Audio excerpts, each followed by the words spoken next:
Hello दोस्तों, मित्रों, दर्शकों, कैसे हैं आप लोग। नमस्कार, आप देख रहे हैं स्टूडियो समाचार और मैं नितिन मौर्य।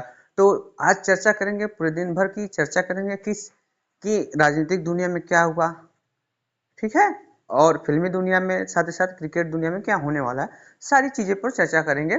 तो आप लोग स्टूडियो समाचार के साथ लगातार बने रहिए। अभी तक बनने के लिए सभी दर्शकों का बहुत बहुत आभार। चलिए चर्चा कर लेते हैं।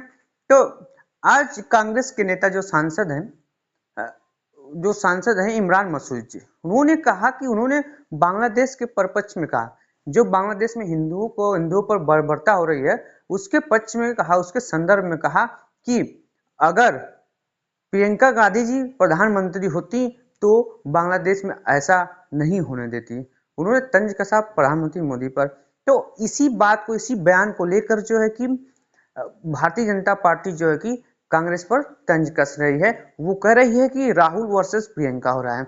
वो बीजेपी कह रही है कि प्रियंका को प्रधानमंत्री बनना चाहिए, प्रधानमंत्री का उम्मीदवार बनना चाहिए। क्या इमरान मसूद भी यही चाहते हैं कि प्रियंका गांधी प्रधानमंत्री बनने के लायक हैं, या फिर बनना चाहती हैं, या फिर उनको उम्मीदवार बनाया जा सकता है 2029 के लोकसभा चुनाव के लिए, क्योंकि वो बोलने में बहुत ही तेज तर्रार हैं। वो अपनी दादी के जैसे हूबहू दिखती हैं और साथ ही साथ वो उनके जैसे ही फैसले लेती हैं और अपने भाई राहुल गांधी जी को बहुत ज्यादा सपोर्ट करती हैं।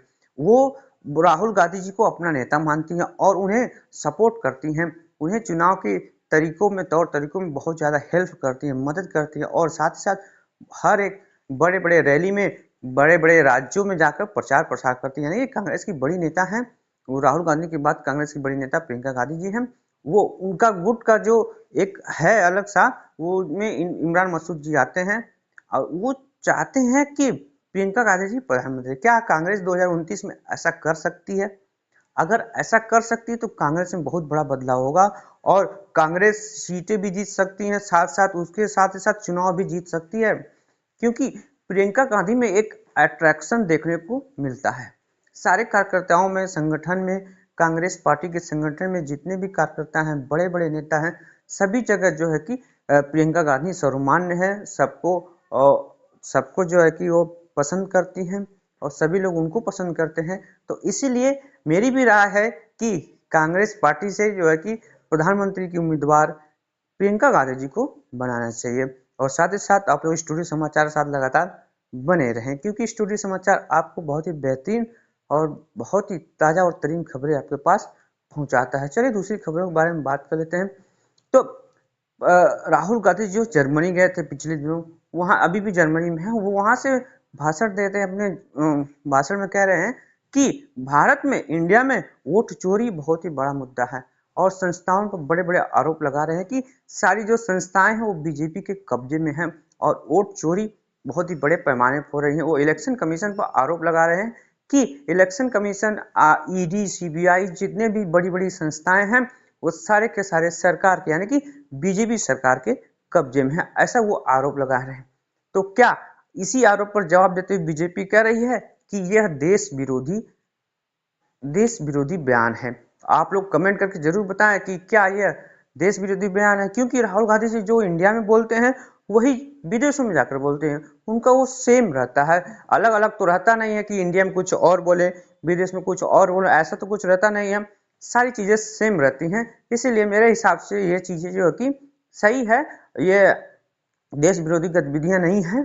तो आप लोग जरूर कमेंट करके बताएं कि यह देश विरोधी है कि नहीं है, क्योंकि भाजपा इसको बहुत ही तूल दे रही है, बड़े बड़े इसका प्रचार कर रही है, बड़े बड़े आरोप लगा रही है कि राहुल गांधी का यह बयान जो है, जो विदेशों में बैठकर भारत सरकार के खिलाफ बोल रहे हैं, इस पे जो है कि बहुत बड़े बड़े प्रचार कर रही है, प्रसार कर रही है कि वो राष्ट्र विरोधी जो है कि बयान दे रहे हैं, देश विरोधी बयान दे रहे हैं।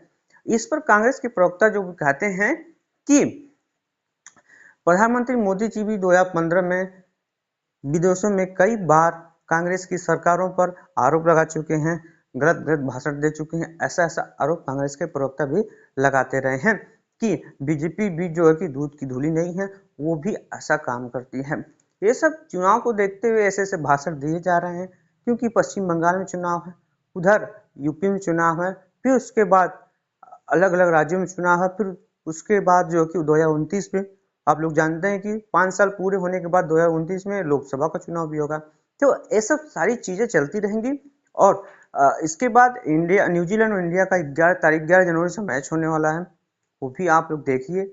और जल्द ही आईपीएल शुरू होने वाला है, यानी कि क्रिकेट का महाकुंभ लगने वाला है मार्च या अप्रैल में, क्योंकि उसकी जो है कि बोली सभी जो लग गई है, टीमों ने अपने अपने खिलाड़ियों को खरीद लिया है और फरवरी लास्ट में या फिर मार्च में ये चीजें आईपीएल का महाकुंभ शुरू हो जाएगा।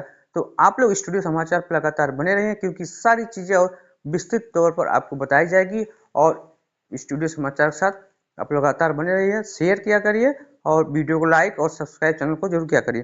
तो धन्यवाद।